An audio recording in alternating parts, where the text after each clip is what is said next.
आत्म तत्व की ओर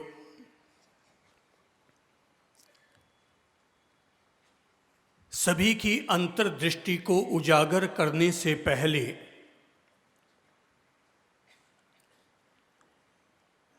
आज एक प्रतीकात्मक कहानी का उपयोग करूंगा।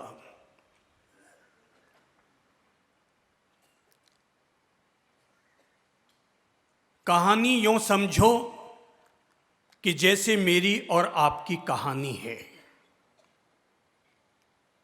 ये नहीं पता कि मैं आपको जो कहानी कह रहा हूं वो आपके किस जन्म की कहानी है, पर यह कहानी हम में से हर किसी व्यक्ति के जीवन से जुड़ी है। हो सकता है किसी के साथ आज जुड़ी हुई हो और किसी के साथ पूर्व जन्मों के साथ इस कहानी का रिश्ता नाता हो। एक महानुभाव के 4 पत्नियां थी।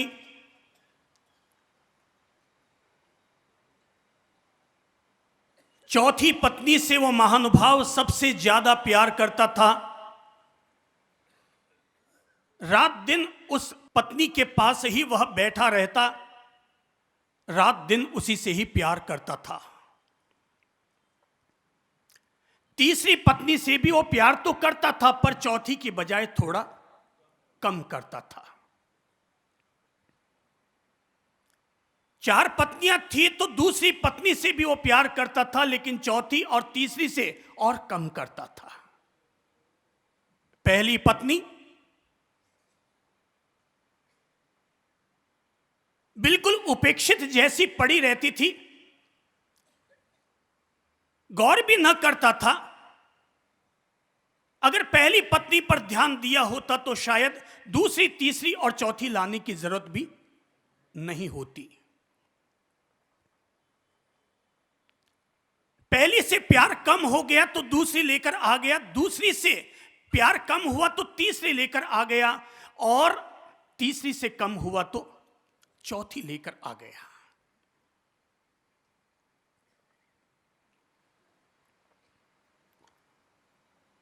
जिंदगी चलती रही, करवटें बदलती रही, और एक दिन मौत ने आकर के उसके द्वार पर दस्तक दी।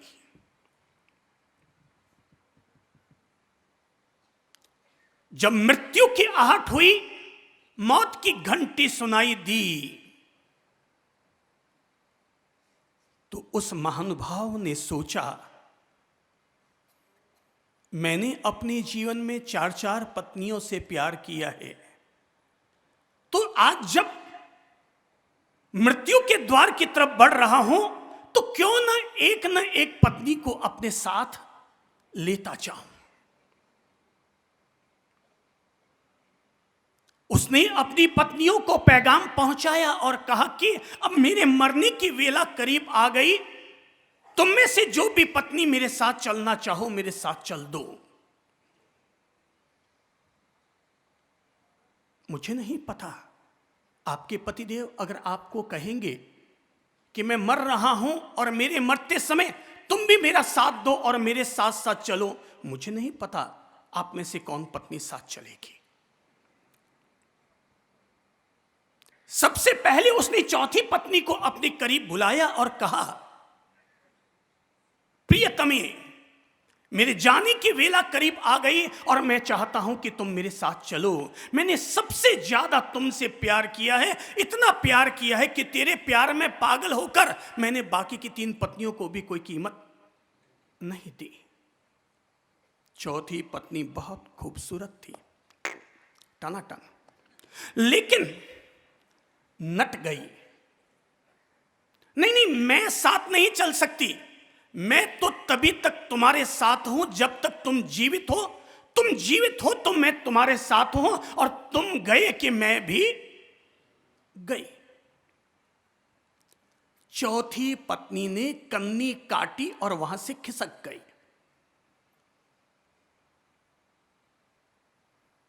उसका मोह कम हुआ, चौथी पत्नी के प्रति पलने वाला मोह कम हुआ। अरे जिस पत्नी को मैंने सबसे ज्यादा पसंद किया वो पत्नी तो बिल्कुल 2 टूक का जवाब देकर के मेरे आगे से खिसक ही गई। उसने तीसरी पत्नी से थोड़ी उम्मीद लगाई, उसे बुलाया, शायद ये चल दे। तीसरी पत्नी आई और उसने भी इधर उधर का जवाब दिया और कहा, बात सही है मेरे पतिदेव कि तुमने मुझे बहुत प्यार किया है और मैंने भी तुम्हें बहुत प्यार किया है, पर मेरे पतिदेव, मैं तो केवल इतना कर सकती हूं कि तुम अगर जाओगे तो दरवाजे तक तुम्हें छोड़ने जाऊंगी। मैं तो ठहरी नारी, मैं तो ठहरी औरत की जात, तुम अगर चले गए तो मैं किसी बोलो, मैं किसी और के साथ चली जाऊंगी। पति का माथा खुजलाया, तो ये क्या किसी और के साथ चली जाएगी? पर वो तो देखते देखते हकीकत में चली ही गई। उसने अब किससे उम्मीद बांधे? किससे? दूसरी वाली से। दूसरी वाली को बुलाया, बोले मैंने चौथी को सबसे ज्यादा प्यार किया, वो तो बिल्कुल ही गई। दूसरी तीसरी से भी प्यार किया, वो भी गई। दूसरी को मैंने बहुत कम प्यार किया है। वो आई, उसने कहा पतिदेव, मैं आपका मान करती हूं, आपकी इज्जत करती हूं, आपसे बहुत प्यार करती हूं, पर मरने वाले के साथ मरा नहीं जाता, मरने वाले के साथ मरा नहीं जाता। हाँ, मैं इतना जरूर कर सकती हूं कि मैं आपके साथ ठेठ शमशान तक चलूंगी, ठेठ शमशान तक चलूंगी, आपके अंतिम क्रिया की सारी रस्म अदा करके फिर मैं वापस संसार में लौट आऊंगी। पति बिल्कुल निराश हो गया। 3 पत्नियां छोड़कर चली गई। पहली पत्नी जिसकी उसने अब तक सबसे ज्यादा उपेक्षा की थी, उसको तो उसने बुलाया भी नहीं, क्योंकि उससे तो कोई उम्मीद भी नहीं थी। उसके आंख में 2 आंसू आने लगे कि तभी पहली पत्नी अंधेरे में से चली आई और आकर के अपने पतिदेव से कहा, पतिदेव आप इतने गमगीन क्यों होते हैं? मैं हूं ना आपका साथ निभाने के लिए। पहली पत्नी ने कहा कि आप इतने गमगीन क्यों होते हैं, मैं हूं ना आपका साथ निभाने के लिए।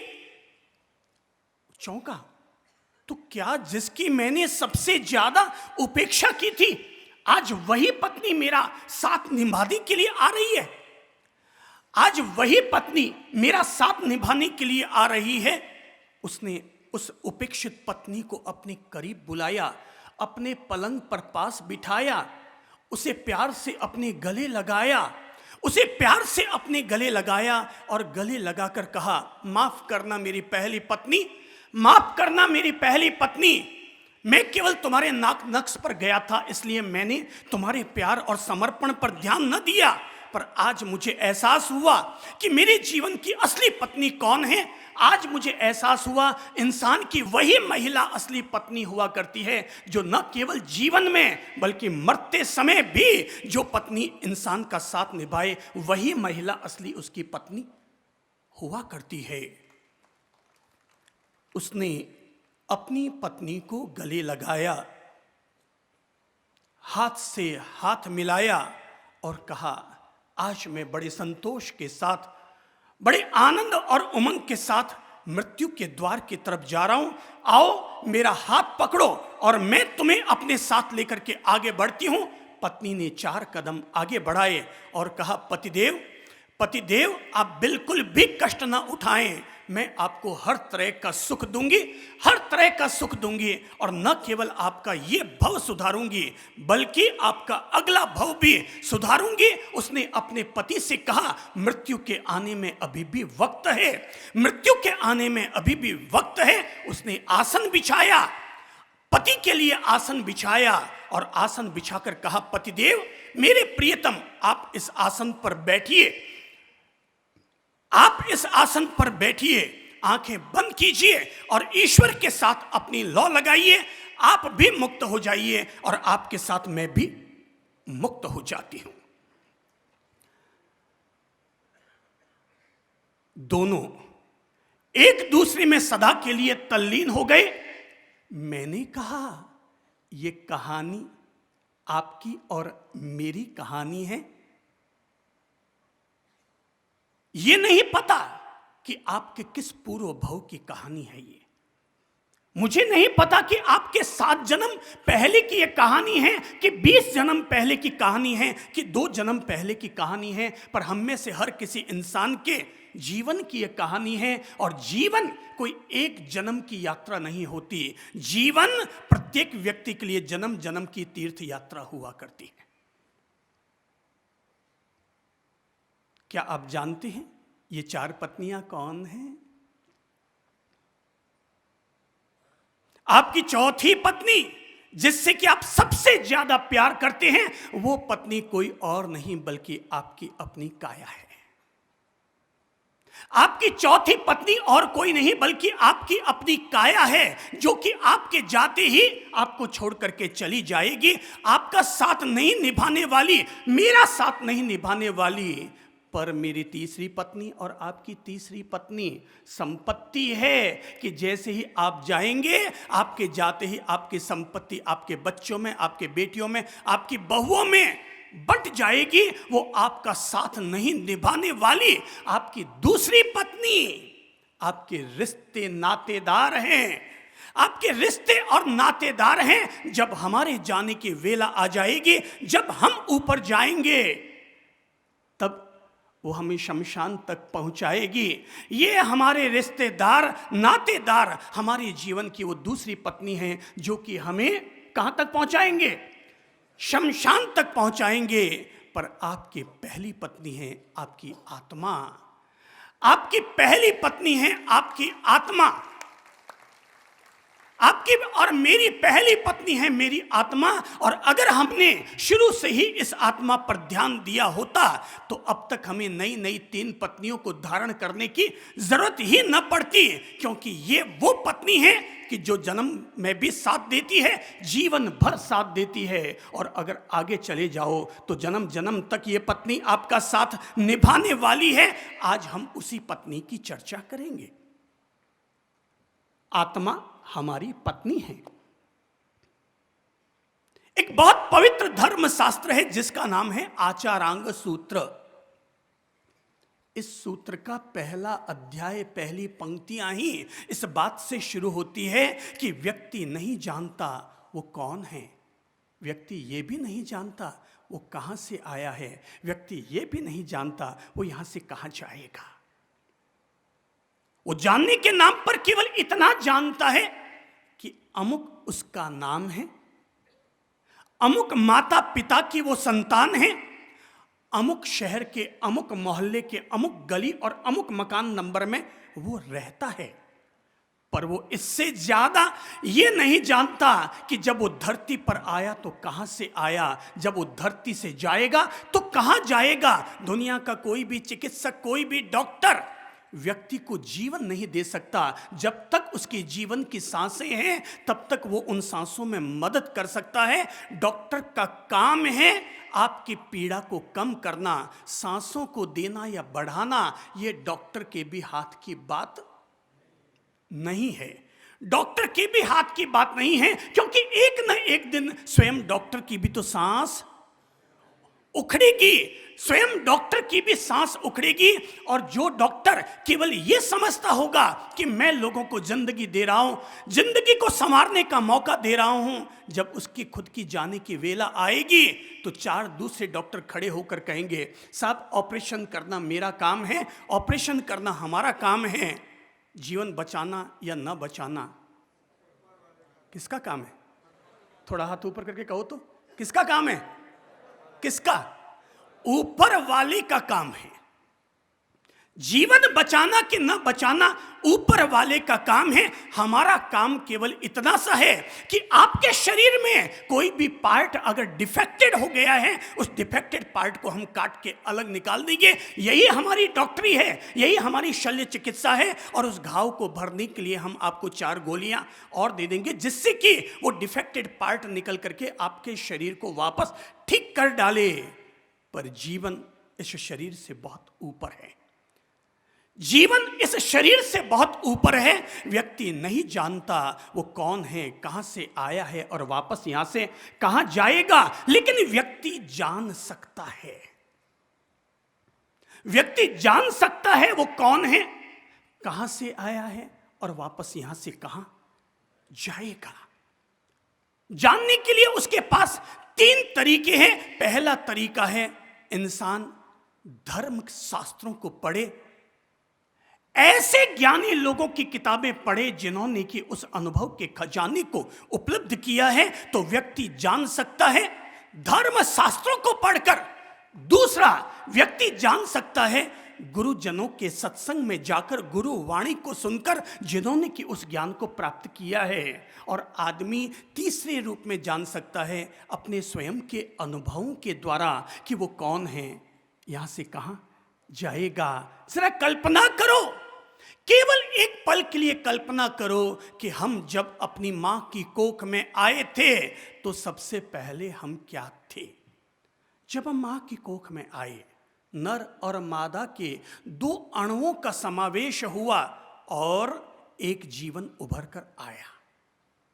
नर और मादा, पुरुष और स्त्री, 2 के 2 अणुओं का परस्पर समावेश हुआ और समावेश होने से जीवन उभर करके आया। ध्यान दीजिएगा, जीवन उभर कर नहीं आया, शरीर उभर कर आया। 2 अणुओं के समावेश से जीवन उभर कर नहीं आया, एक शरीर उभर कर आया।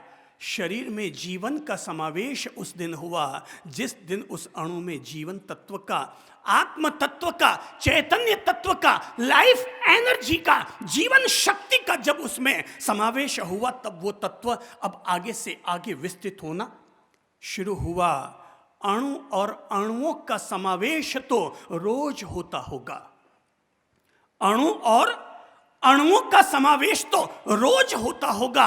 केवल अणु का अणु में समावेश हो जाने मात्र से जीवन तत्व का निर्माण नहीं होता। जीवन तत्व का निर्माण तब होता है जब अज्ञात लोक से, किसी और लोक से आने वाला जीव हमारे मां की कोख में, नारी की कोख में, धरती की कोख में आकर समाता है। तब वहां से एक जीवन की कली, तब वहां से जीवन का एक अंकुरण, तब वहां से जीवन का एक पौधा निकल कर आता है। बीज से पौधा निकल कर आता है, बीज विराट बनता है, बीज बरगद बनता है। एक दिन फिर बरगद बीजों को जन्म देता है और इस तरह से वापस विराट बना हुआ जीवन फिर एक बीज में आकर के समा जाया करता है। फिर से एक बरगद एक बीज में आकर के समा जाया करता है। हम भोजन करते हैं, गेहूं हमने खाया, अन्न हमने खाया, हमारे शरीर में तत्व बना, हमारे शरीर में तत्व बना, हमने ग्रहण किया। फिर वो तत्व आज अगर हमने खाना भी खाया, वापस अगर शौच क्रिया भी हुई, फिर वापस वो मिट्टी में समा गया, मिट्टी में से फिर अनाज पैदा होकर के आया, फिर हमने अनाज ग्रहण किया। जीवन कुछ नहीं है, एक साइकिल की तरह ये चलता रहता है। वही खाना पीना, फिर वही का वही बहना, फिर वही नदियां में समा जाना, फिर उसी का फिल्ट्रेशन होना,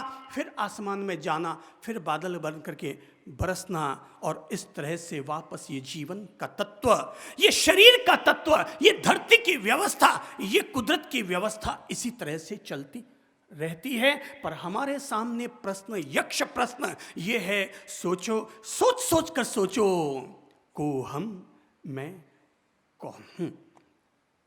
को हम, मैं कौन हूं? आज अगर कोई भी महिला सोचे, आप सोचते हैं ये मेरे पतिदेव, जरा एक बात सोचो, अगर आपकी इनसे शादी ना हुई होती तो क्या आप कंवारे रहते? सोचो, जिनसे अभी आपकी शादी हुई है, अगर उनके साथ आपकी शादी ना हुई होती तो क्या आप कंवारे रहते? सोचो एक पल के लिए, तो क्या होता? ये नहीं तो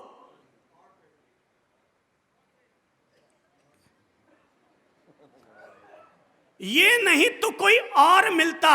दुनिया में कोई कंवारी नहीं रहती। एक लड़की को पसंद करने के लिए 10-10 बार अलग अलग घरों से लड़के जाते होंगे, पर लड़की को पता है तू जा। वो कहता है इसकी तो नाक थोड़ी छोटी है, इसका गला तो थोड़ा भारी है, थोड़ा सा यहां दाग है। तो छोरा जब उधर से जाता है ना, पता है छोरी क्या कहती है पीछे से, जा रे जा, तू नहीं तो तेरा भाई कोई और आएगा। इंसान के तो 4 पत्नियां होती है। अरे इंसान के तो 4 पत्नियां होती है, पर जहां पर कोई नारी के रूप में पैदा होता है तब नारी सोचती है तू जा, तू नहीं तो तेरा भाई कोई और आएगा, मैं तो कंवारी रहने वाली नहीं हूं। ऐसे ही अगर हमने जिसकी कोख से जन्म लिया है, अध्यात्म हमें यह समझाने की कोशिश करता है कि ये मम्मी पापा नहीं होते तो कोई और होते। और आज तक इस जन्म में ये मेरे भाई हैं, इस जन्म में ये मेरे भाई हैं, हो सकता है पूर्व जन्म में यही मेरा पापा रहा हो। आज इस जन्म में ये मेरा भाई है, पूर्व जन्म में मेरा पिता रहा हो। आज आप जिसे पति मान रहे हैं, हो सकता है पूर्व जन्म में वही आपका भाई, वही व्यक्ति आपका भाई रहा हो। जन्म जन्मांतर की धारा में पता नहीं चलता कब कौन किसका बेटा, कब कौन किसकी पुत्री, कब कौन किसका पुत्र बनता है। आज जो हमारा बाप होता है, आज जो हमारा दादा परदादा होता है, दादाजी मरते हैं, मुमकिन है भाई साहब वही दादाजी मर करके आपके घर में पोते के रूप में पैदा हो गए हों। हो सकता है आज आपके दादा मरे और मर करके वही पोते के रूप में पैदा हो गए हों। हो सकता है कि जिस कुत्ते को आपने आज रोटी देने से मना किया है, जिस कुत्ते को आज आपने रोटी देने से मना किया है, और आज वो अगर गलती से आपके घर में घुस भी गया, आपने लाठी उठाई और दे मारी जोर की, भाई साहब आपको नहीं पता वो कुत्ता कुत्ता नहीं है, वो कुत्ता कुत्ता नहीं है। आपके परदादा जी जब मरे थे तो मरने से पहले उन्होंने अपने घर के आंगन में गड्ढा खुदवाकर उसमें सोने की अशरफियां स्वर्ण मुद्राएं घड़े में डाल करके बूढ़ दी थी। वो तो मर गए और कुत्ता बन करके वो यहां आए हैं अपने उस घड़े की रखवाली के लिए, और आप घर के आंगन में तो उनकी तस्वीर टांगे हुए हैं और हकीकत में उसको उठा के 2 लाठी मार रहे हैं। सावधान, जन्म जन्मांतर की यात्रा में पता नहीं कौन जीव कब कैसा किस रूप में हमारे यहाँ घर में पैदा होकर के आ जाएगा, कब कौन किस रूप में हमारे पड़ोस में आकर के बस जाएगा।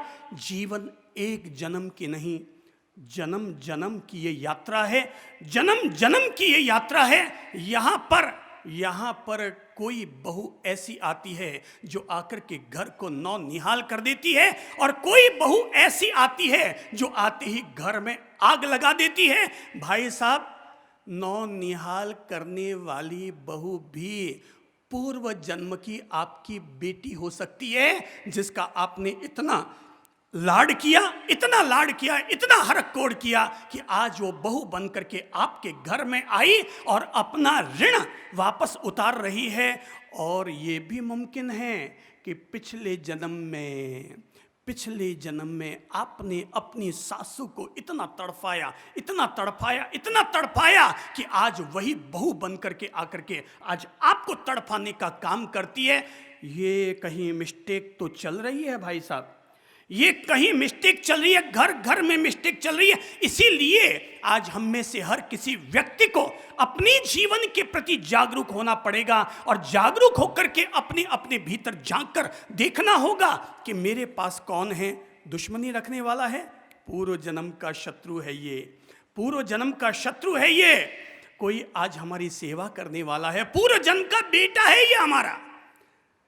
किसके जीवन के कहां क्या संबंध है, कहां नहीं जा सकता। इसीलिए आप लोगों से ये पहली बात अनुरोध करूंगा, आज हम लोगों को अपना ध्यान शरीर पर नहीं, शरीर से बनने वाली संतानों पर नहीं, शरीर से अर्जित किए जाने वाले धन पर नहीं, शरीर जहां रहता है उस मकान में नहीं, बल्कि जिस शरीर में मालिक रहता है उस मालिक पर ध्यान देना है। लोग मकान गिर जाए तो रोते हैं, मैं कहता हूं तो मकान की चिंता छोड़, जब तक तेरे पास तेरा मालिक है ऐसे 10-10 मकान और खड़े होते रहेंगे, ऐसे 10-10 मकान और खड़े होते रहेंगे। चिंता तुम्हें मालिक की करनी है, विचार तुम्हें मालिक पर करना है, क्योंकि मालिक अगर तुम्हारे पास है, माल आए चाहे ना आए, मूल्य जीवन का है, जीवन में घटने वाली घटनाओं का नहीं है। तुम्हारे पास अगर जीवन है तुम और ऐसी संपत्तियां अर्जित कर लोगे। जीवन ही अगर हाथ से चला गया तो भाई ध्यान रखना, जीवन तभी तक है जब तक हमारे भीतर हमारी चेतना है, हमारी आत्मा है। आत्मा के निकलते ही क्या होगा? आत्मा के निकलते ही हम जिस पत्नी पर सबसे कम ध्यान देते हैं, हम जिस पत्नी पर सबसे कम ध्यान देते हैं, आज उसी पत्नी पर ध्यान देने की बात कर रहा हूं, क्योंकि मरते समय वही एक पत्नी है जो हमारा साथ निभाएगी। बाकी सब छोड़ छोड़ के, बाकी सब छोड़ छोड़ के चली जाएगी। केवल वही पत्नी एक साथ निभाएगी जिसका नाम है आत्मा। एक बहुत प्यारे संत हुए, संत जीऊन, जापानीज संत जीऊन, बड़ा नाम था, प्रवचन देते, हजारों लोग इकट्ठे होते थे, पूरे जापान में उनका नाम था। उनके नाम मात्र से हजारों लोग इकट्ठे हो जाया करते थे। पर एक दिन उनकी मां का खत उनके पास आया। मैं इस खत की चर्चा करूंगा, इस लेटर की चर्चा करूंगा। ये लेटर कोई लव लेटर नहीं है, ये लेटर जीवन को आध्यात्मिक प्रेरणा देने वाला यह खत है। और जब करीब 30 साल पहले मैंने इस खत को पढ़ा था, तो इस खत को पढ़ते ही मेरी अंतर्दृष्टि बदल गई और मेरी अंतर्दृष्टि अपने आप अध्यात्म प्रिय और अंतर्मुखी होती चली गई। खत तो मां ने अपनी बेटी को लिखा था, संत जीऊन को। पर जब मैंने वो खत पढ़ा तो मुझे लगा कि वो खत एक मां ने अपने बेटे संत जीऊन को नहीं लिखा।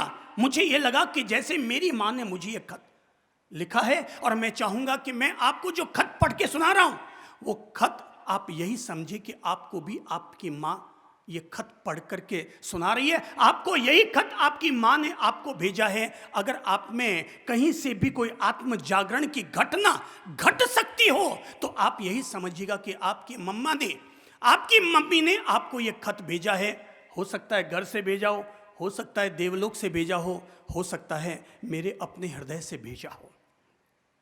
और खत ये है, संत जीऊन की मां ने संत जीऊन को लिखा कि बेटा, सुनती हूं जहां जाती हूं तेरा नाम सुनती हूं, बेटा जहां जाती हूं तेरा नाम सुनती हूं, पर बेटा ध्यान रखना,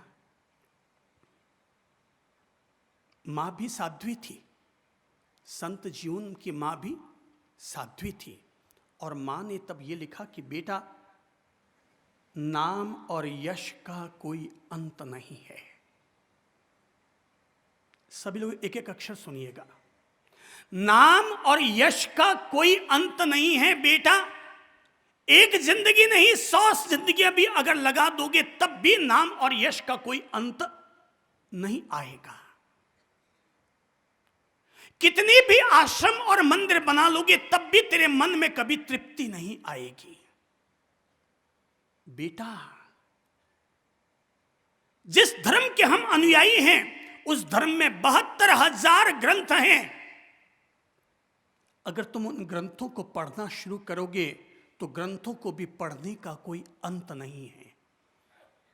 बेटा, अगर तुम चाहते हो कि तेरी मां तुझ पर गौरव करे, बेटा अगर तुम चाहते हो कि तेरी मां तुझ पर गौरव करे, तो मैं कहूंगा ये प्रवचनबाजी और भाषणबाजी को छोड़, ये मंदिर मठ आश्रम बनाने का छाती कूटा छोड़ और जा किसी ऐसी पहाड़ी की तलहटी में जहां लोग ना पहुंचते हों, किसी ऐसे एकांत मंदिर मठ या आश्रम में अपने आप को स्थापित कर और वहां जाकर के तू ध्यान कर, वहां जाकर के तू ध्यान कर, मेडिटेशन कर, अपने आप को जानने के लिए, अपने आप को पहचानने के लिए कि मैं वास्तविक तौर पर कौन हूं, तो अपने आप में पहचानने के लिए वहां एकांत में जा। और जिस दिन तू अपने आप को पहचान लेगा, जिस दिन तू अपने आप को जान लेगा, उस दिन समझ लूंगी कि मैंने एक पुत्र रत्न को जन्म दिया, मैंने एक पुत्र रत्न को जन्म दिया, ऐसे पुत्र को जन्म दिया जिस पर उसकी मां भी फख्र करती थी। बेटा, तेरी प्यारी मां नेवर बॉर्न नेवर डाइड, जो न कभी जन्मी न कभी मरी। बेटे ने मां का खत पढ़ा और बेटे ने जैसे ही अंतिम पंक्ति पढ़ी, तेरी प्यारी मां नेवर बॉर्न नेवर डाइड, न कभी जन्मी न कभी मरी, पढ़कर के वो चौंक पड़ा कि मां ने ये कैसा लिखा है, क्या बात लिखी है। अरे मां जन्मी तभी तो मैं जन्मा, मां भी एक दिन मरेगी और मैं भी एक दिन मरूंगा, पर मां ने लिखा नेवर बॉर्न नेवर डाइड, न कभी मेरा जन्म है और न कभी मेरा मरण है। अरे मां को तो इस बात का एहसास हो गया कि हम सब लोग यहां पर एक चलते फिरते मुसाफिर हैं, कभी इस पृथ्वी ग्रह पर चलते हैं, तो कभी किसी बृहस्पति लोक में चलते हैं, कभी किसी मंगल ग्रह की धरती पर चलते हैं, कभी किसी चंद्रमा के लोक की धरती पर चलते हैं। हम सब यहां पर धरती पर आए हुए मुसाफिर हैं तो हैं धर्मशाला में हम लोग हैं, तब तक हैं। आज आप किसी कमरे में जाकर रुके, धर्मशाला में जाकर रुके, आप कहते हैं ये मेरा कमरा, यहाँ का चदरा ठीक नहीं, यहाँ बराबर सफाई नहीं, ये मेरा कमरा, क्योंकि आज इस पर मेरा अधिकार है। भाई साहब, आज आप कहते हैं इस पर मेरा अधिकार है, कल सुबह जब छोड़कर चले जाएंगे तो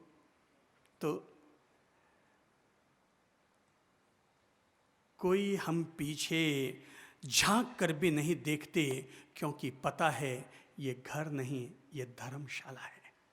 ये घर नहीं, ये धर्मशाला है। और जब हम में से कोई भी जीव, कोई भी व्यक्ति इस धरती को जब छोड़कर जाता है, तो जाते समय ये नहीं देखता ये मेरा मकान, ये मेरा प्लॉट, ये मेरी पत्नी, ये मेरे भाई, ये मेरे बहन। जब इंसान जाता है उसको एक ही पता रहता है, दुनिया एक धर्मशाला है, दुनिया एक धर्मशाला है। यहाँ आते हैं कुछ दिन, सब अपन हिल मिल के रहते हैं, सब अपन हिल मिल के रहते हैं और वापस चला चली का खेल मुसाफिर, चला चली का खेल। एक दिन सबको चले जाना है, एक दिन सबको चले जाना है। जब तक कोई भी व्यक्ति ये आत्मबोध प्राप्त न कर लेगा, जब तक कोई भी व्यक्ति अपनी मृत्यु का एहसास न कर लेगा, जब तक कोई भी व्यक्ति ये सत्य नहीं समझ लेगा कि आखिर मुझे जाना है, तो आदमी जब तक ये सत्य नहीं समझेगा, तब तक हर आदमी अपनी बीवी के चंगुल में रहेगा, बीवी अपने पति के चंगुल में रहेगी। पैसा इकट्ठा करते करते अपन मरेंगे, वही जमीन, वही हाय घोड़ा दिन थोड़ा, वही पैसा पैसा पैसा पैसा करते करते और अपन मर जाएंगे। हाँ, अगर कोई आदमी, मैं कहूँगा गरीब है, खाने को रोटी नहीं है, उस आदमी को अगर उसकी 91 ईयर्स की एज है, मैं कहूँगा तुझे मेहनत करनी चाहिए। पर जिस व्यक्ति को लगता है कि उसके घर में राम जी राजी है, तो मैं हर व्यक्ति से कहूँगा, जिस दिन 60वां वर्ष आए, जिस दिन आप में से जो भी व्यक्ति अपना 60वां अपना जन्मदिन मनाए, उसी दिन से अपनी दुकानदारी इकट्ठी करनी शुरू कर दे। 60 वर्ष जिस दिन हो गए, अब दुकान इकट्ठी करो, क्योंकि अब जाने की वेला हमारे करीब आ रही है। अब जाने की वेला हमारे करीब आ रही है। अब पत्ता पीला पड़ने वाला है और कभी भी यह पत्ता झड़ सकता है। 25 साल हमने कॉलेज के लिए बिताए, विद्या अर्जन के लिए 25 साल घर गृहस्थी, बीवी, बच्चे, पैसा अर्जन में हमने बिताए। अब कब तक बीवी को जीते रहोगे भाई साहब? मरोगे नहीं तब तक। पैदा हुए तो बीवी साथ नहीं थी, मरोगे तो बीवी साथ जाएगी नहीं। मुक्ति बातों से नहीं मिलती, मुक्ति बातों से नहीं मिलती, मुक्ति किसी के द्वारा एक उपवास करने से नहीं मिलती। मुक्ति आदमी को तब मिलती है जब आदमी खुद जीते जी मुक्त हो जाता है, तब आदमी को मुक्ति हासिल होती है। मुक्ति शब्द को अंग्रेजी में कहते हैं फ्री, मुक्त हो गए। और अगर फ्री होना है तो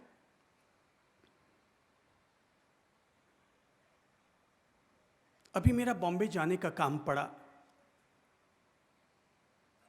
तो मैंने देखा कि जिस डॉक्टर की उम्र 72 साल की है, उसकी फीस 5,000 रुपया है। 3-3 मिनट में एक एक पेशेंट को निपटा रहा है। मैं वहां 2 घंटे बैठा रहा। मैंने कहा मैं इस डॉक्टर को कैसे समझाऊं भाई, मैं इस डॉक्टर को कैसे समझाऊं? ये आदमी सुबह से लेकर रात तक 10 लाख रुपया रोज का कमाता है, पर इसको नहीं पता कि 2 साल के बाद वो जाने वाला है। मात्र 2 साल के बाद वो जाने वाला है। इसको मैं कैसे एहसास कराऊं कि तू चाहे जितना इकट्ठा कर ले सब यहीं छोड़ के, क्योंकि ये तीसरी पत्नी है जो साथ नहीं जाएगी। संपत्ति की पत्नी यहीं सब की सब छूट जाने वाली है। जिस दिन आदमी को अपने अंतर सत्य का बोध हो जाएगा, आदमी भौतिक चीजों के प्रति मूर्छित होना बंद कर देगा। हमें एहसास है, हमें ये अंतर्बोध है, ये आत्मज्ञान है। हमें ये आत्मज्ञान है कि सब यहीं छूट छुटा के जाना है। और जब सब यहीं छूट छुटा के जाना है, इसलिए हम लोग माथा फोड़ियों में हाथ ही नहीं डालते। माथा फोड़ियों में हाथ नहीं डालते। हमारे लिए गरीब अमीर समान है, गरीब अमीर समान है। गरीब के घर जाएंगे वो भी हमारा सम्मानपूर्वक आतिथ्य कर लेगा, अमीर के घर जाएंगे वो भी हमारा सम्मानपूर्वक आतिथ्य कर लेगा। केवल आपके घर आकर के हमें 2 रोटी से ही तो रिश्ता है, बाकी तो हमें पता है तेरा माल भी जब यहीं छूट जाने वाला है तो मैं इकट्ठा कर करके कौन सा अपने साथ ले जाऊंगा। जब तेरा भी माल यहीं छूट जाने वाला है तो मेरा माल कौन सा मैं इकट्ठा कर करके साथ ले जाऊंगा। सब यहीं छूटेगा। आंख न खुले तब तक ये मेरा, ये मेरा, ये मेरा। आंख अगर खुल जाए तो न तेरा न मेरा। आंख न खुले तब तक ये मेरा और ये तेरा, और जिस दिन आंख खुल जाए तो न मेरा न तेरा, दुनिया एक रैन बसेरा। फिर तब ये लगता है अच्छा तुम इसमें खुश, चलो ले लो रख लो, ले लो रख लो।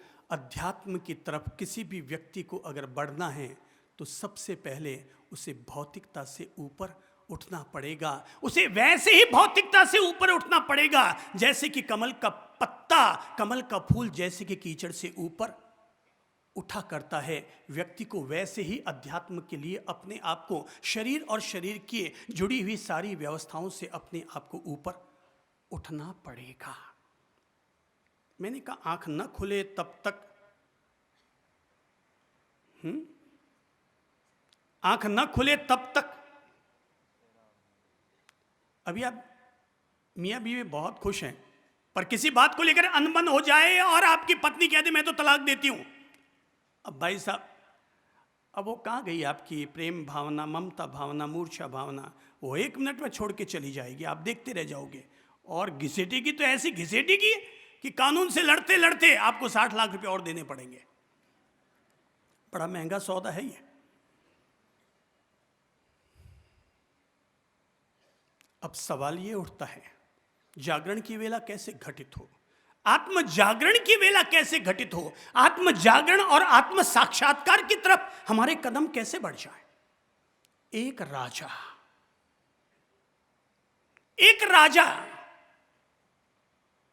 बेटा बीमार हो गया और बीमार बेटी के पास बैठा हुआ था। बेटा बीमार है, लेटा हुआ है, राजमाता भी पास में, हकीम, वैद्यराज, डॉक्टर सारे उनके पास में बैठे हैं, क्योंकि राजकुमार का मामला है।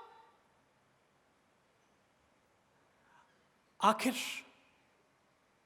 वैद्य, हकीम, डॉक्टरों ने कह दिया कि राजन, आपके बेटी की सांस कभी भी उखड़ सकती है, हम जितना इलाज कर सकते थे हमने कर दिया, अब मैटर फिनिश हो सकता है। तो जब जानने को यह मिल जाए कि मैटर फिनिश हो सकता है, तो फिर आप कहाँ रहेंगे? अपने बच्चे के पास रहेंगे ना, कि भैया बच्चे के पास, दादा के पास, जो भी हैं जिसकी सांस उखड़ रही है, तो वहीं पर जाके बैठेंगे। और राजा, राजमाता सब वहीं हैं, 24 घंटे वहीं बैठे हैं। और रात के 2 बज गए हैं और देखते देखते ही राजा को क्या आई? झपकी। राजा अपने सिंहासन पर वहां पर बैठा है, अपने बेटे के पास, राजकुमार के पास, पर दिन भर का जगा हुआ, रात को 2 बज गए और वहीं बैठे बैठे उसको नींद की झपकी लग गई। नींद में वो डूबा हुआ है और नींद में ही उसने अचानक एक सपना देखा है। और उसने सपना देखा है, वो एक बहुत स्वर्ण राजमहल का, स्वर्ण नगरी का राजा है, उसका महल भी पूरा सोने का है, और उसके एक नहीं बल्कि 7 राजरानियां हैं, और 7 राजरानियों के उसके साथ 7 बेटे भी हैं। बेटे घूमने फिरने के लिए गए हैं, और 7 बेटे घूम फिर करके, पढ़ लिख करके, तैयार होकर के, विश्व भ्रमण करके वापस अपने पिता के पास आ रहे हैं। पिता के पास आ रहे हैं। पिता अपने सिंहासन से खड़ा हुआ है, अपने बेटों की अगवानी करने के लिए। आज उसका सीना चौड़ा है, उसके साथ साथ इतनी खूबसूरत, पढ़े लिखे, सुशिक्षित, संस्कारित उसके बेटे हैं, उसकी छाती आज चौड़ी है। बेटों की अगवानी करने के लिए जैसे ही वो आगे बढ़ा, 10 कदम आगे बढ़ा, बेटे अपने घोड़ों से नीचे उतरे, पिता के पास आए, उनके पांव चरण स्पर्श करने के लिए। पिता खुशी के मारे फूला समा नहीं रहा है, और उसने खुशी के मारे अपने 7 बेटों को अपने गले लगा लिया है। और जैसे ही उन्हें गले लगाया, वो इतना आनंद विभोर अपने आप को अनुभव कर रहा है कि जैसे कि उसको सारे देवलोक की खुशियों का खजाना उसे मिल गया। और जब वो इतना आनंद विभोर था कि अचानक बगल से रोने की आवाज आई और चीख सुनाई दी राजमाता की, और आवाज ये सुनाई दी, राजन तेरा बेटा चल बसा, राजन तेरा बेटा चल बसा। और उसका सपना टूटा, आंख खुली। आंख खुलते ही उसने देखा कि उसका बेटा वाकई ठंडा हो गया, उसकी जान निकल गई। और जान निकल गई तो वो धक्का बक्का रह गया। राजमाता ने फिर कहा, अरे राजन तेरा बेटा गया? हाँ माँ, मैंने सुना मेरा बेटा गया। पता नहीं क्या है, पता नहीं, समझ में नहीं आ रहा है मेरे। बोले क्या बात है बेटा, तेरा माथा खराब हो गया? अरे मैं कहता हूं तेरा बेटा चल बसा।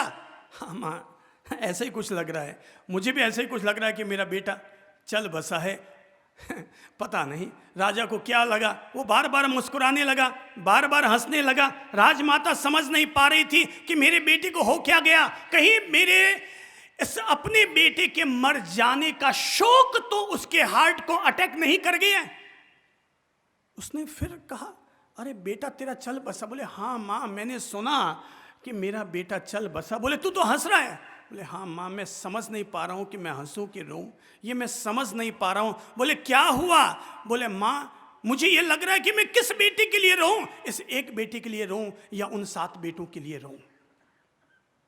माँ, मैं इस एक बेटे के लिए रहूं या उन 7 बेटों के लिए रहूं?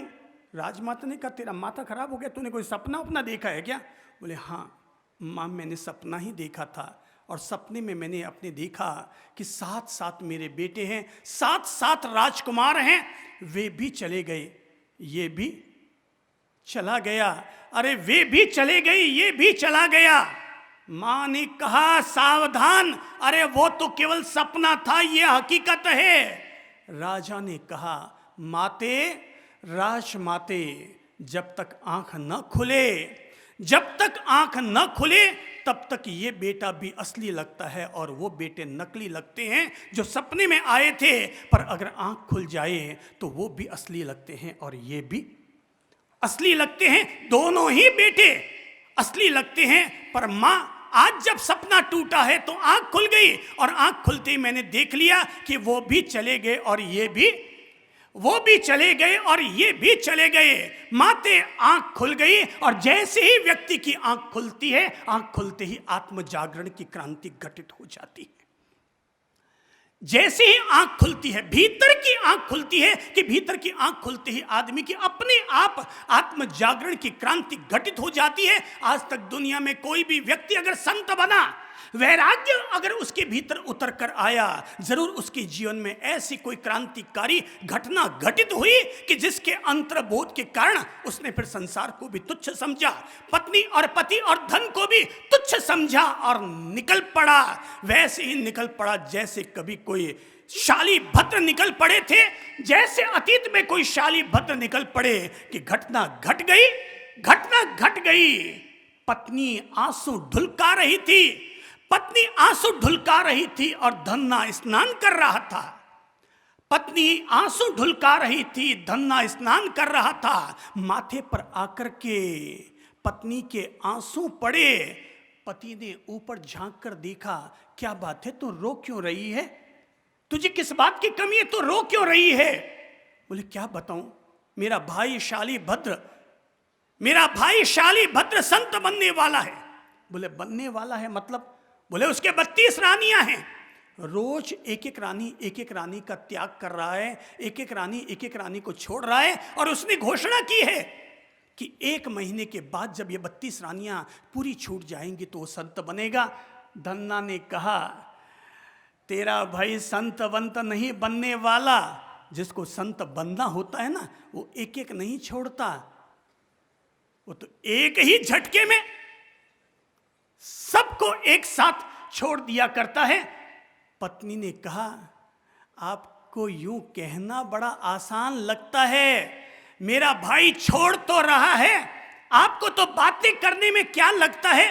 अरे आप तो केवल बातें कर रहे हैं, मेरा भाई 32 रानियों को एक एक करके ही छोड़े, लेकिन छोड़ करके भगवान श्री महावीर के पास मुनि बनने के लिए तत्पर हो रहा है।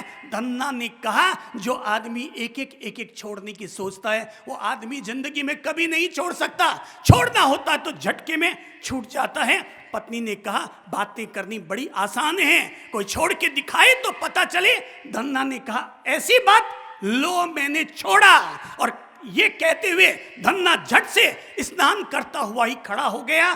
कहते हैं शरीर पर पीठी लगी हुई थी, साबुन लगी हुई थी, झाग भी बने हुए थे, पर अगला लोटा पानी का न डाला, खड़ा हो गया, निकलने लगा। पत्नी ने कहा, अरे अरे आप क्या कर रहे हैं, ये आप क्या कर रहे हैं? बोले अब करना क्या है, अब तो कर गए। बोले मतलब? ये निकला धन्ना अपने आप को धन्य करने के लिए। और जब निकल पड़ा तो ऐसा निकल पड़ा, गया अपने साले के पास, शाली भद्र को ऊपर आवाज दी, भाई मैं तो निकल आया, तुम्हें भी निकलना है तो तुम भी निकल आओ। मैं तो निकल आया, तुम्हें निकलना है तो तुम भी निकल आओ। और तब कहते हैं शाली भद्र ने ऊपर से झांक कर देखा, धन्ना ने अपने आप को धन्य कर लिया। शाली भद्र को जो परिणाम महावीर भी न दे पाए होंगे, वो परिणाम धन्ना के 2 शब्दों ने कर दिया। मैं तो निकल आया, तुम्हें निकलना है तो तुम भी निकल आओ। और तब शाली भद्र भी ऊपर से आ जाता है। धन्ना और शाली भद्र सेठ, जिसके 32 रानियां थी, झटके में छोड़ा, चले गए महावीर के पास, अपने भीतर के महावीरत्व को जगाने के लिए, अपने भीतर के अरिहंत स्वरूप को प्राप्त करने के लिए निकल पड़े थे वो। अब लोग नहीं निकलते, अब लोग नहीं निकलते क्योंकि लोग भूल चुके कि मैं आत्मा हूं। सबको यही याद है मैं शरीर हूं, और ये मेरा बेटा, ये मेरी बेटी, ये मेरा गहना, ये मेरा डायमंड, ये मेरा मकान। अब आदमी जमीन का ज्यादा हो गया, अब आदमी मिट्टी का ज्यादा हो गया। भाई लोगों, याद रखिएगा, हर इंसान का जीवन किसी मिट्टी के दिए की तरह होता है। हर इंसान का जीवन मिट्टी के दिए की तरह होता है। जिनकी नजर केवल मिट्टी पर जाकर के केंद्रित हो जाती है, उनके हाथ केवल मिट्टी मिट्टी मिट्टी मिट्टी हाथ लगती है। पर जिनकी नजर दिए की ज्योति पर जाकर केंद्रित होती है, वो मिट्टी नहीं रहते, वो ज्योति पर केंद्रित होकर के ज्योतिर्मय हो जाते हैं। वो ज्योतिर स्वरूप को प्राप्त कर लेते हैं, वो मुक्त स्वरूप को प्राप्त कर लेते हैं, वो अरिहंत स्वरूप को प्राप्त कर लेते हैं। पर प्राप्त वही करेगा जिसमें आत्म जागरण की क्रांति घटित होगी और ये बोध जगेगा कि आखिर पहली पत्नी ही मेरा साथ देगी। और जब ये बोध घटित होगा, मैं क्या आत्मा हूं, सो हम हंसो हम, सो हम मैं आत्मा हूं, सो हम मैं आत्मा हूं। ये बोध ज्यों ज्यों आदमी अपने भीतर गहरा करता चला जाएगा। अभी तक आपको ये तो बोध है, मेरा नाम ये। एक बार आपने, पंडित ने आपको नाम दे दिया, पंडित ने आपको नाम दे दिया हीराचंद, पंडित ने आपको नाम दे दिया हीराचंद। अब कोई बुलाता है, ओ भाई हीरा, और आप झट से दौड़े हुए जाते हैं। एक बार हीराचंद सुना, 10 बार हीराचंद सुना, 100 बार हीराचंद सुना, और सुनते सुनते नाम के साथ हमारा ऐसा आसक्ति भाव पैदा हो जाता है। अब अगर कहीं दान भी देना हो तो दान देना याद बाद में आएगा, पहले क्या याद आएगा? क्या याद आएगा कि भाई मारो नाम कटे खुदेला, कितना मोटा अक्षर में खुदेला, कितना इंच को वेला। नाम एक आरोपण था, न जाने अब तक दुनिया में कितने हीराचंद पैदा हो गए। दुनिया में अब तक कितने हीराचंद पैदा हो गए और कितने आ करके मर गए। कोई सोचता है मेरा नाम अशोक, अरे भाई तेरा क्या नाम अशोक, अरे तू तो केवल एक छोटे घर में पैदा हुआ, पता नहीं अब तक कितने सम्राट अशोक हो गए, आए धरती पर और चले गए। सब जीते जी का खेल है, बाकी बाद में कुछ नहीं है। सब जीते जी का खेल है, बाकी पीछे कुछ नहीं है। लोग गैले होते हैं जो रखते हैं कि मेरे बेटे का नाम अमरचंद जी। साला तेरा दादा मर गया, परदादा मर गया, बाप मर गया, तू भी मर जाएगा। नाम रखने से क्या हो जाएगा? नाम रखने से हो क्या जाएगा? बोले अमरचंद जी साहब पधारिया। तुम कहते हो अमरचंद जी, मुझे तो उसके पीछे छाया आती हुई दिखाई दे रही है मृत्यु की। तुम्हें लग रहा है वो अमरचंद जी आ रहे हैं? अमरचंद जी नहीं आ रहे, अमरचंद जी के पीछे पीछे एक काली छाया और आ रही है। वो काली छाया आयुष्य कर्म के क्षीण होने की छाया है, जो एहसास दिलाती है ये बंदा भी जैसे और गए वैसे ये भी जाएगा।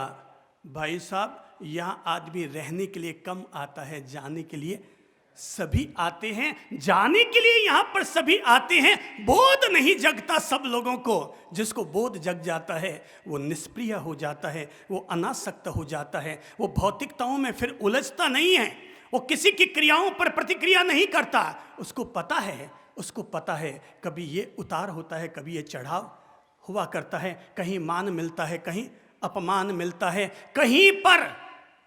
कहीं पर इज्जत होती है और कहीं पर बेइज्जत होती है। कभी महिला भोजन बनाएगी, कभी कड़वा भी हो सकता है, कभी टेस्टी भी हो सकता है, कभी बेस्वादा भी हो सकता है। पता है भाई, कपड़ा अगर पहना है तो कभी ना कभी तो फटेगा।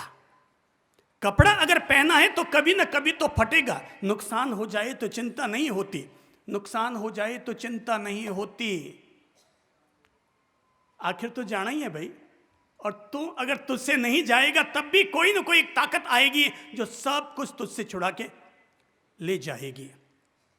वो देखिए सामने सरदार जी बैठे हैं, है ना?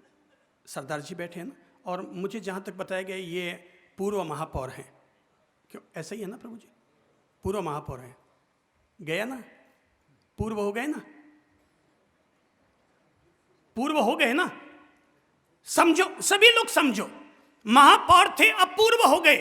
अगर आदमी ये हेकड़ी रखेगा, घमंड करेगा, मैं अभी महापौर, मैं अभी महापौर। भाई साहब, सबसे कहता हूँ, मैं सारे डॉक्टरों से कहता हूँ, जो डॉक्टर किसी को कुछ समझते ना, दर कुत्ता करके 1 मिनट में पैसे निकाल देते हैं, मैं सबसे कहता हूँ भाई तुम इतनी हेकड़ी मत रखो। 4 किताबें पढ़ ली, इसका मतलब ये नहीं कि अपन लोग कोई बहुत ज़्यादा ऊंचे हो गए हैं।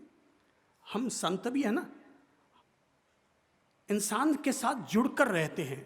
कोई कहते हैं आप तो गुरु महाराज हैं। अरे यार, गुरु महाराज हो गए तो कोई बहुत बड़े लाड साहब थोड़ी हो गए। कोई कपड़े बदल लिए कि ड्रेस बदल लिए और घर बार छोड़ दिया तो हम कौन से कोई भगवान थोड़ी हो गए। भाई 4 किताबें पढ़ ली कि 2 डिग्रियां हासिल हो गई, उसका मतलब ये नहीं है कि तू इंसान से ऊपर उठ गया है। अपने आप को भगवान बनाने में कोई ज़्यादा सार नहीं है। अपने आप को भगवान बनाने में ज़्यादा सार नहीं है। तो जितना झुक कर रहेगा तेरा आम उतना ही मीठा कहलाएगा। तो जितना झुक कर रहेगा तेरा आम उतना ही मीठा कहलाएगा। कैरी तभी तक ऊंची रहती है जब तक वो आम है ना कच्चा रहता है ना, आम हमेशा ऊपर रहता है, आदमी की पहुंच से बाहर होता है। किसी भी माँ बाप को अगर ये पता चल जाए कि उसका बेटा एक दिन बड़ा होकर के इंसानों से ऊपर उठ जाएगा और इंसानों से भी मिलना पसंद नहीं करेगा, इंसान से मिलने के लिए भी पहले टाइम लेना पड़ेगा। बोले सब टाइम दे दीजिए, कितने बजे आऊं? भाई तो हमसे टाइम मांगने आ रहा है। जब मौत हमारे घर पर आती है तो कोई टाइम दे करके आती है क्या? वो आती है, फट झपट्टा मारती है और लेके चली जाती है। टाइम देना पड़े? भाई तो इतना बड़ा मत बन इंसान। ए इंसान, तो इतना बड़ा मत बन कि तुझे किसी से मिलने के लिए टाइम लेना देना पड़े। जब मंदिर का भगवान हर समय मिलने के लिए तैयार है, जब मस्जिद का खुदा हर समय मिलने के लिए तैयार है, तो तू भगवान से और गॉड से और ईश्वर और अरियन से तो बड़ा नहीं हो सकता भाई। तू भगवान से बड़ा नहीं हो सकता। वहां का भगवान कभी भी जाओ ना, तैयार है, कभी भी आ जाओ। तुम रोना रोगे तो भी तैयार है, फूल चढ़ाओगे तब भी तैयार है, वहां से 4 जूते चुरा के ले जाओगे, वो सब रूप में तैयार है। वो हर रूप में तेरा स्वागत करने को तैयार है। ओ मेरे भाई,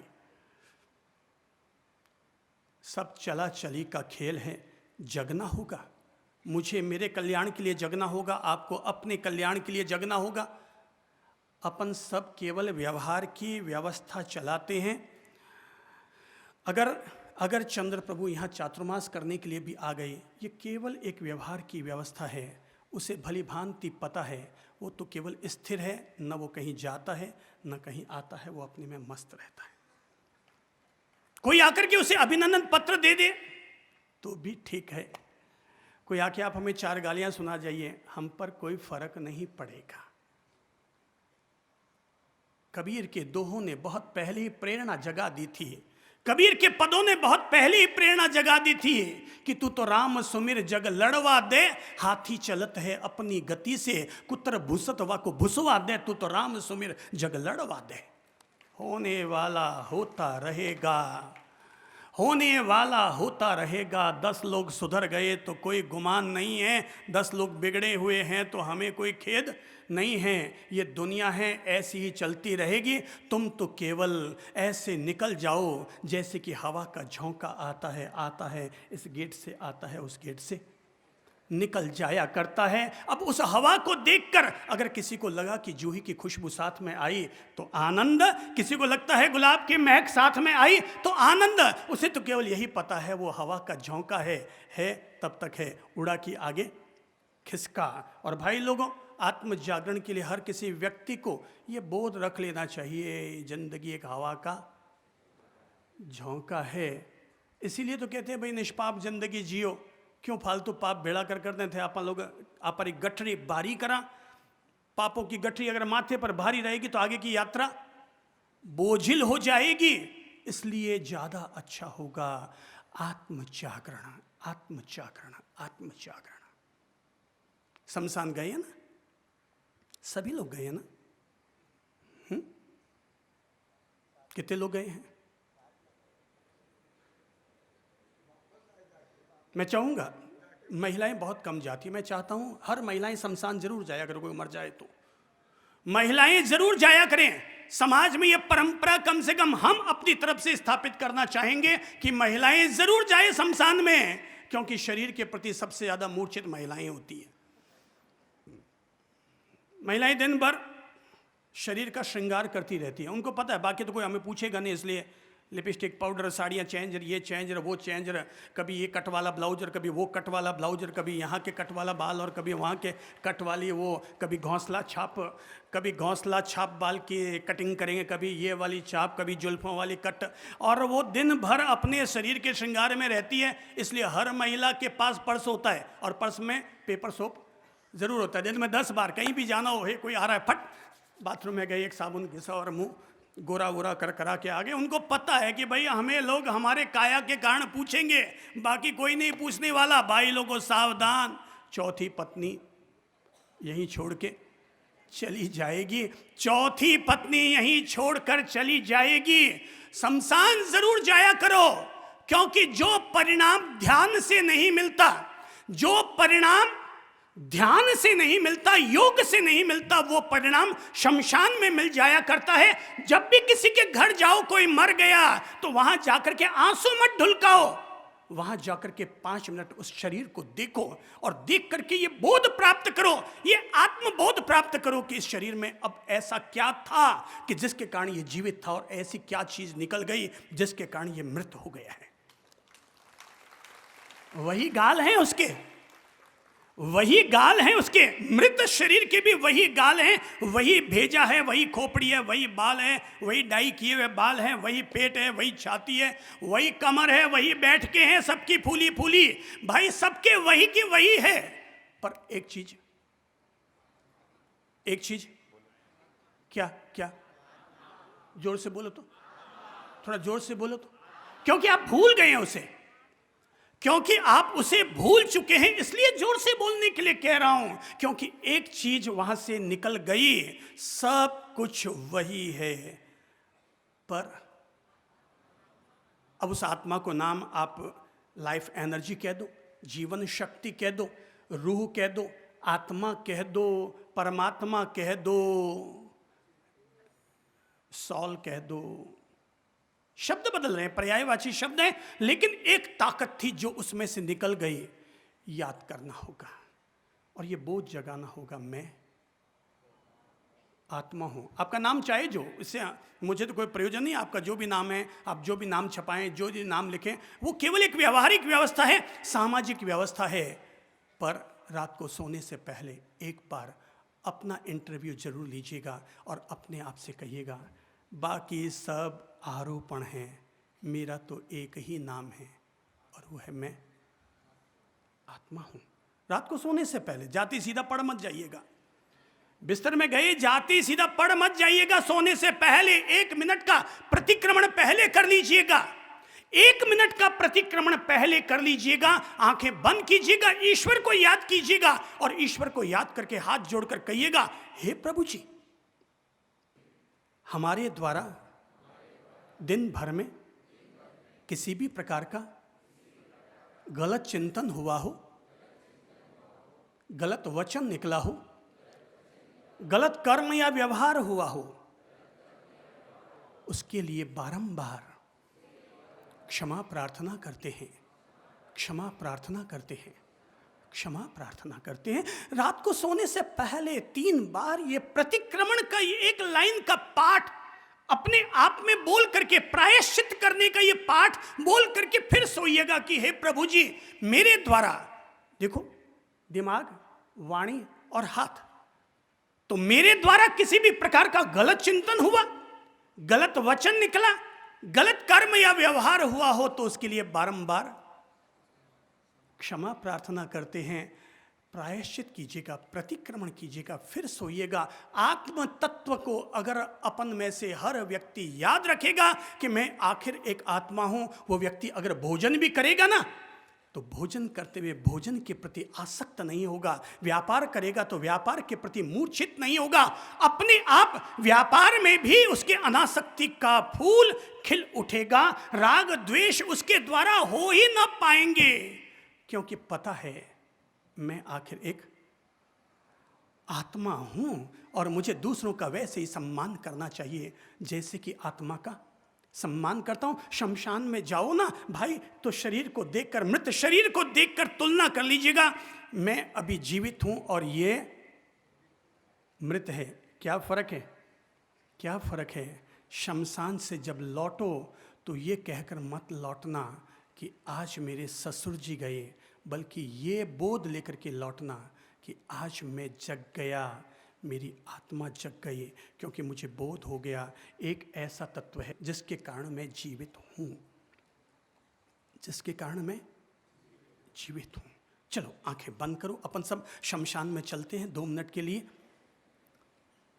आंखें बंद कीजिए, शमशान में चलते हैं। सब लोग बिल्कुल हल्के हो जाओ, शमशान में चलते हैं। आंखें बंद करो। देख लो यहाँ आसपास में कहाँ है शमशान। मन ही मन वहाँ तक चलते हैं। देख के आ जाओ कहाँ शमशान है, वहाँ की क्या व्यवस्था है, वहाँ कैसी लकड़ियाँ पड़ी है, कैसी राख पड़ी है, अब तक वहाँ कितने लोग जलाए जा चुके हैं। सब एक नज़र डाल के आ जाओ सब पर। उन पर भी नज़र डाल के आ जाओ जिनको आपने अपने हाथों से अब तक जलाया है। सबको देखकर अपने पास लौट आओ, अपने शरीर पर ध्यान दो, सिर से लेकर पांव तक अपने शरीर पर ध्यान दो, और ध्यान देकर देखो कि जिस दिन ये शरीर भी गिर जाएगा तब हमारी स्थिति क्या होगी।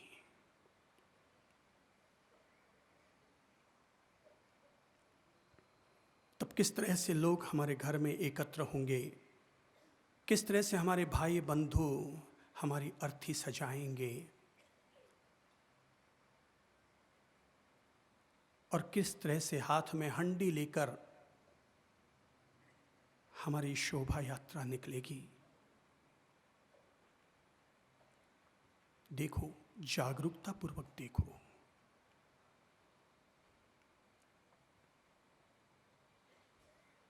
दो पल के लिए समझ लो आपका शरीर छूट चुका है। परिजन हमारे शरीर को अर्थी पर सजा रहे हैं, बांध रहे हैं। अपनी मृत्यु को देख आना संसार में रहते हुए भी संन्यास का फूल खिलाने के समान है। बिल्कुल मृत शरीर की तरह अपने आप को निढाल कर दो।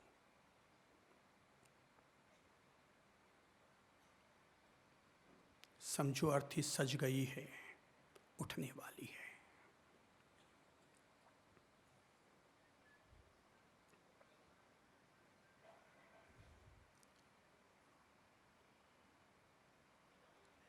अर्थी जिस दिन ये तेरी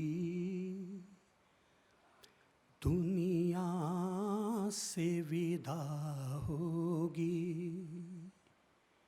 एक अलग समा होगा, एक अलग फिजा होगी। अर्थी जिस दिन ये तेरी दुनिया से विदा होगी, एक अलग समा होगा, एक अलग फिजा होगी। जीवन की सांसों पे है जोर भला किसका, जीवन की सांसों पे है जोर भला किसका, कब रुक जाएगी ये है पता नहीं इसका। जीवन की सांसों पे है जोर भला किसका, कब रुक जाएगी ये है पता नहीं इसका। प्राणों के निकलते ही दुनिया ही जुदा होगी, प्राणों के निकलते ही दुनिया ही जुदा होगी, एक अलग समा होगा, एक अलग फिजा होगी। अर्थी जिस दिन ये तेरी दुनिया से विदा होगी, एक अलग समा होगा, एक अलग फिजा होगी। कुछ लोग तेरे तुझको कांधों पे उठाएंगे, कुछ लोग तेरे तुझको कांधों पे उठाएंगे, उनमें कुछ खुश होंगे, कुछ आंसू बहाएंगे। कुछ लोग तेरे तुझको कांधों पे उठाएंगे, उनमें कुछ खुश होंगे, कुछ आंसू बहाएंगे। इस तरह ज़माने की हर रस्म अदा होगी, इस तरह ज़माने की हर रस्म अदा होगी, एक अलग समा होगा, एक अलग फिजा होगी। माँ बाप बहन भाई चुप चुप कर रोएंगे, माँ बाप बहन भाई छिप छिप कर रोएंगे, बेजान समझ तुझको, बेजान समझ तुझको सारे मुँह मोड़ेंगे। माँ बाप बहन भाई छिप छिप कर रोएंगे, बेजान समझ तुझको सारे मुँह मोड़ेंगे। शमशान ही घर होगा तब, शमशान ही घर होगा, सोने को चिता होगी, शमशान ही घर होगा, सोने को चिता होगी, एक अलग समा होगा, एक अलग फिजा होगी। तेरे ही तब तुझको सब आग लगाएंगे, तेरे ही तब तुझको, कोई और नहीं बल्कि अपने ही, तेरे ही तब तुझको खुद आग लगाएंगे, 12 दिन गम होगा, फिर भूल ही जाएंगे। तेरे ही तब तुझको खुद आग लगाएंगे, 12 दिन गम होगा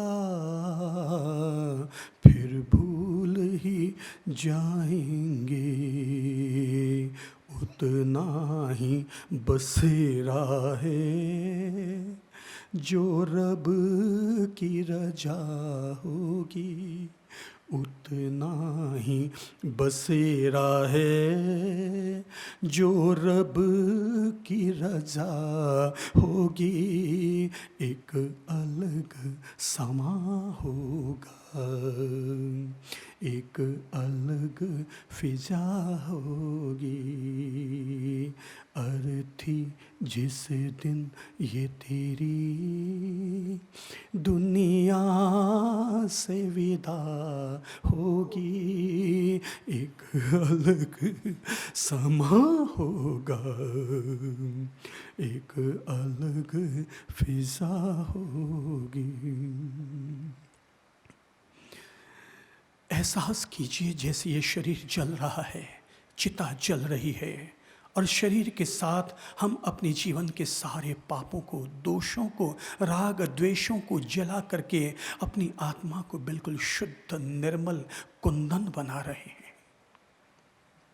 जब सबको जाना है फिर क्यों उलझे हैं हम, जब सबको जाना है फिर क्यों उलझे हैं हम,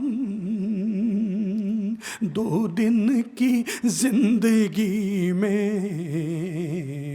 जाने कब निकले दम, जब सबको जाना है फिर क्यों उलझे हम, 2 दिन की जिंदगी में जाने कब निकले दम, हे चंद्र जियो ऐसे, हे चंद्र जियो ऐसे, जो कल ही विदा होगी, हे चंद्र जियो ऐसे, जो कल ही विदा होगी, एक अलग समा होगा, एक अलग फिजा होगी। अर्थी जिस दिन ये तेरी दुनिया से विदा होगी, एक अलग समा होगा, एक अलग फिजा होगी। उस पल को याद करो और याद करके भीतर में ये सत्य, ये आत्म सत्य का बोध अपने भीतर से मुखरित होने दो। सोहम सोहम सोहम सोहम सोहम सोहम सोहम। मैं आत्मा हूँ, मैं आत्मा हूँ, मैं आत्मा हूँ। केवल इस सत्य को याद रखो और अपना शेष जीवन आनंदपूर्वक जियो। केवल एक ही बोध, आखिर मैं आत्मा हूँ, शरीर को छोड़कर चली जाऊंगी, मैं शाश्वत आत्मा हूँ, आत्मा हूँ।